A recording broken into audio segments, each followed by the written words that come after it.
Today's legendary lost sector is in Bunker E15 and is a pretty tough lost sector with the Overload champions and with just how much the Void splash damage does. If you're lower on power level, you'll get nearly one shot by the Overload captains or the final boss. If you're having a tough time running this legendary lost sector, in this video I'm going to go over the loadout I use and the path I take every time for faster and safer runs.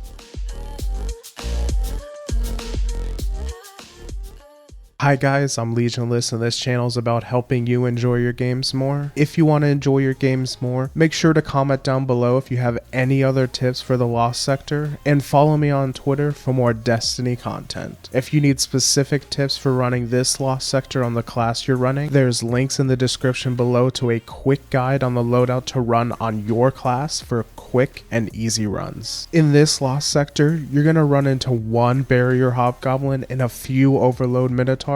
Our loadout is going to need to be able to stun both of these champions easily, as well as have enough damage to reliably be able to kill them before they just run right through us. Every champion kill gives you an extra revive, and killing all champions should give you a higher chance at getting an exotic drop from the chest. The recommended power level is 1250, so you should be as close to this as possible, but it's still pretty doable if you're 20 levels under. You won't have the fastest runs, but you also won't be so weak that you won't stand a chance. You take extra damage from any arc damage and while you're in the air. Void damage you deal and receive is also increased by 50%, which is why Minotaurs and the boss will one-shot you if you're really low power level and will get you to really low health if you're closer to the recommended power level. My favorite weapon to run to deal with barrier champions is Ariana's Vow. You're able to break their barrier from far away, and it also has a bunch of ammo and deals a lot of damage. With Ariana, I run hand cannon mods on my armor to increase the special ammo that drops, so I never run out of ammo for it. For this season, auto rifles and scout rifles are the only weapon types that can disrupt Overload champions, but relying on auto rifles to disrupt these Minotaurs that teleport around a bunch makes them a terrible option. I cannot recommend enough that you get a kinetic scout rifle, like the Night's Watch from Gambit, so you can disrupt the Overload Minotaurs easily, as well as just having a good option to kill enemies from farther away. If you have the season pass, the Void Scout rifle you can get from running Wrathborn hunts is also a really good option. You'll just need to run a kinetic SMG or pulse rifle for the anti-barrier rounds. Then you can run an exotic heavy weapon like the Truth because of the 50% buff to void damage.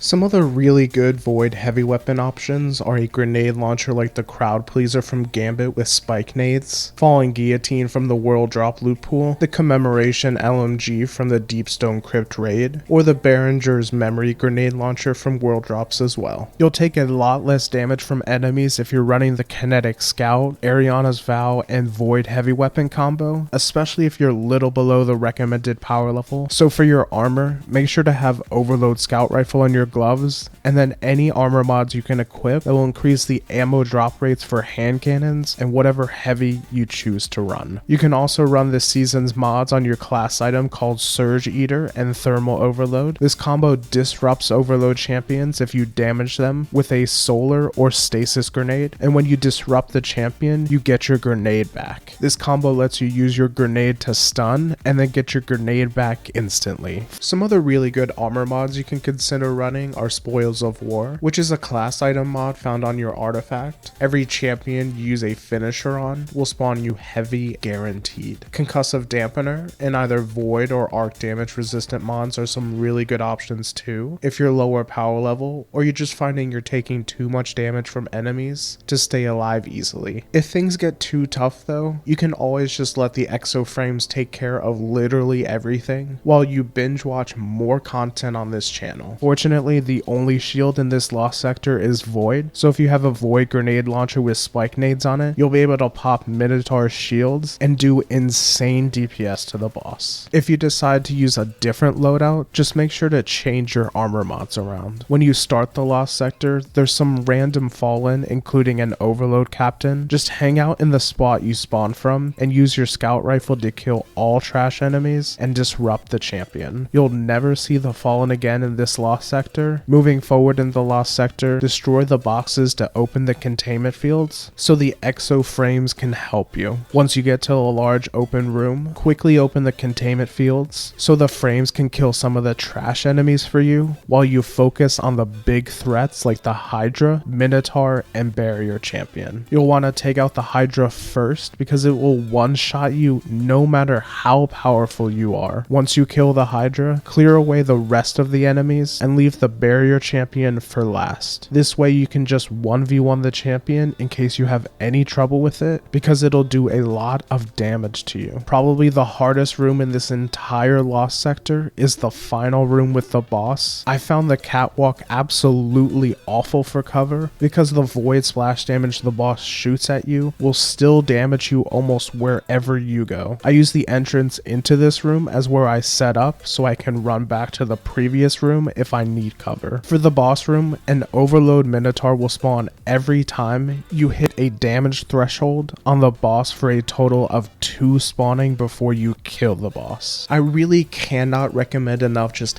hanging back in the hallway leading into this room for safety. The amount of void splash damage in this room that can come at you will make most of you with lower power levels have a really tough time here. Play safe and have enemies walk around the corner to you one at a time. Don't be afraid to use Ariana's Vow or your heavy to quickly kill trash enemies so you can stay safe and not die, especially when you start running out of revives. If you're running Ariana's Vow, use the anti-barrier rounds to shoot through the Hydra boss's shields for damage, even when you can't get a good shot at it through its rotating barriers. Stay safe and just pick off enemies with your scout rifle and damage the boss when it's safe. When the Overload champion starts coming towards you, disrupt it and kill it with Ariana's Vow. If you need to back away and give up some ground to stay alive, run back towards the previous room and take out the champion where there aren't as many walls for his void splash damage to hit you. Just keep picking off enemies with your scout, killing the Overload champion, and DPSing the boss while being as safe as possible. You should have plenty of revives in case you die a few times, especially as you get more revives from killing the champions. Just take your time going through the Lost Sector and focus on staying alive more than optimizing DPS or clearing away enemies. If you reach 15 minutes on the timer, you'll lose all revives you have, so if you die again before opening the chest, you'll wipe and have to start over completely. If you need more specific tips for going through this Lost Sector on the class you're running, in the description below is a link to a video that will show you how to easily go through the Lost Sector on your class and what loadout to run to have some quick and consistent runs. Make sure to subscribe to the channel if you want to enjoy your games more, like this video to help me out, and follow me on Twitter for more Destiny content. Thanks for watching.